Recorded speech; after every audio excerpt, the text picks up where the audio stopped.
नमस्कार, मैं संजना। आप देख रहे हैं बिहार तेज खबर। बीपीएससी 70वीं का जो मुद्दा है वो लगातार गरमाता जा रहा है, शांत होने का नाम नहीं ले रहा। एक बार फिर से प्रशांत किशोर जी, जनसुराज के सूत्रधार प्रशांत किशोर एक बार फिर से धरने पर बैठे हैं, आमरण अनशन पर बैठे हैं पटना के गांधी मैदान में। आज उनके इस आमरण अनशन का दूसरा दिन है। इस वक्त हमारे साथ जनसुराज के कार्यकारी अध्यक्ष मनोज भारती सर मौजूद है। सर, क्या लग रहा है, आयोग और सरकार जिस तरीके से अडिग है अपनी बातों पर, लग रहा है अब सुनेगी?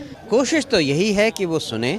18 दिनों का ये संघर्ष, लगभग 18 दिन हो गए, लगभग 18 दिनों का ये संघर्ष ख़त्म हो जाना चाहिए था। सरकार को जो नेचुरल जस्टिस और तर्क संगत बात है उसे मान लेना चाहिए था। वो नहीं मान रही है तो हमारा काम है उनकी कानों के सामने आवाज़ करते रहें, शायद कुंभकर्ण की नींद टूट जाए। आशा तो यही है। कहीं ना कहीं मतलब जिस तरीके से पिछले बार लाठीचार्ज किया गया बच्चों पर प्रशांत किशोर जी के जाने के बाद, कहीं ना कहीं बच्चों के मन में भी ये है कि कहीं एक बार फिर से वो उनका साथ ना छोड़ दें। अब तो ये हम कई स्टेप आगे बढ़ चुके हैं। प्रशांत किशोर जी अब आमरण अनशन पर बैठ चुके हैं और ऐसा भी नहीं है कि वो इससे पीछे हटने वाले हैं। तो छात्रों के मन में तो कोई दुविधा नहीं बची है। ये अब विरोधी पार्टियां और जो इंटरेस्टेड लोग हैं वो ये अफवाह फैला रहे हैं, लेकिन जो छात्र हैं वो केवल इतना चाहते हैं कि उनकी तर्क संगत बातों को सरकार समझे और मान ले। आपको मालूम है कि ये कॉम्पिटिटिव एग्ज़ाम में एक एग्ज़ाम को दो तरीके से नहीं लिया जा सकता। एक सेट ऑफ स्टूडेंट्स के लिए एक पर्चा और दूसरे सेट ऑफ स्टूडेंट्स के लिए दूसरा पर्चा। ये कैसे मुमकिन है? ये तो न ही न्यायोचित है, न ही नेचुरल जस्टिस को फॉलो करता है। तो मांग बहुत जायज़ है और मांग बहुत सिंपल है। सरकार ने जब ये मान लिया है कि एक सेंटर पे धांधली हुई, तो और क्या एविडेंस चाहिए उनको तो यही, उनके लिए तो यही एविडेंस पूरा हो जाना चाहिए जिसकी बेसिस पे पूरा एग्ज़ाम फिर से कंडक्ट करवाया जाए। अगर वो नहीं मानती है तो हम केवल इतना ही निर्णय ले सकते हैं कि उन्होंने जानबूझकर, चूंकि ये सारे के सारे सीटों को बेचा जा चुका था, भ्रष्टाचार की परम सीमा आ गई है, इसीलिए वो उनके कानों पर जूं नहीं रेंग रही है।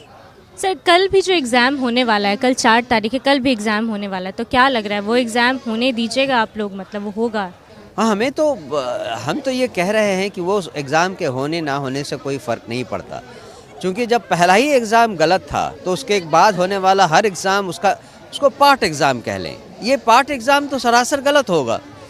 तो हमारा जो मुहिम है वो तो आगे भी इसी गति से चलता रहेगा, वेदर ये एग्ज़ाम होता है या नहीं होता है।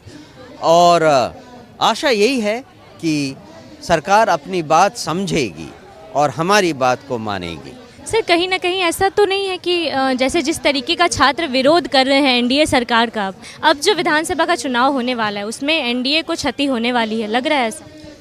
अभी इसमें पॉलिटिकल स्टेटमेंट मैं नहीं दूंगा, लेकिन आप जानती हैं कि छात्र बहुत पावरफुल होते हैं।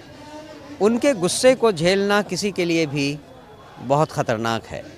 मैं तो उनको केवल यही हिदायत दूंगा कि छात्रों को गुस्सा मत दिलाइए, और उस पर भी जबकि गलती उनकी नहीं है। वो तो बिल्कुल न्यायोचित मांग कर रहे हैं और उसे सुन लिया जाए। सर, अभी एक आखिरी सवाल है कि अब आगे क्या प्रक्रिया होने वाली है आप लोगों की? अब इसके आगे आप लोग क्या करेंगे अगर आयोग नहीं सुनता है तो? अब तो ये आर या पार की बात हो गई है, आमरण अनशन हो गया है। क्योंकि प्रशासन की तरफ से आप लोगों को नोटिस भी जारी कर दिया गया है कि यहाँ पे अलाउड नहीं। उसका तो जवाब ऑलरेडी दिया जा चुका है। उसका जवाब इसलिए दिया जा चुका है कि ये एक पब्लिक प्लेस है और ये पब्लिक प्लेस किसी के लिए भी फ्री है। हम न तो कोई दंगा कर रहे हैं, न ही कोई हुड़दंग मचा रहे हैं। हम शांति से यहाँ छात्रों के साथ मैं बैठकर एक आवाज़ उठा रहे हैं। अगर सरकार इसको हटाना चाहती है तो ये उनकी ज़्यादती है और वो जैसा चाहें वैसा करें। जी, बहुत बहुत धन्यवाद सर हमसे बातचीत करने के लिए। तो हमारे साथ जनसुराज के कार्यकारी अध्यक्ष मनोज भारती सर मौजूद थे। बच्चों की सिर्फ एक ही मांग है और वो है री एग्ज़ाम, जिसका जनसुराज पूरी तरीके से समर्थन दे रहा है। और प्रशांत किशोर पिछले 2 दिन से, कल से वो आमरण अनशन पर बैठे हैं। आज उनके इस आमरण अनशन का दूसरा दिन है। सरकार इनकी बात सुनती है या नहीं सुनती है, आपको हम इन सबकी अपडेट्स देते रहेंगे। आगे की खबरों के लिए बने रहिए हमारे साथ।